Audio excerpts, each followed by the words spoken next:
She works at John Ross's in Bonnywood Green.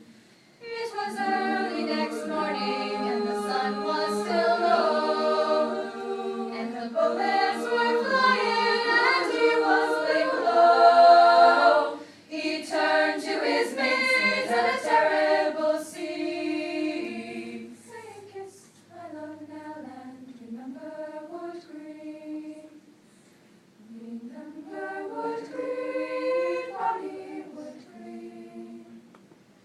Saying, "Kiss my love Nell, and remember Wood Green." So if ever to Ireland you happen to stray, and you go to John Ross's at the end of the day, there's a quiet old woman who can oft-times be seen, for she wears a white apron from Bonnywood Green.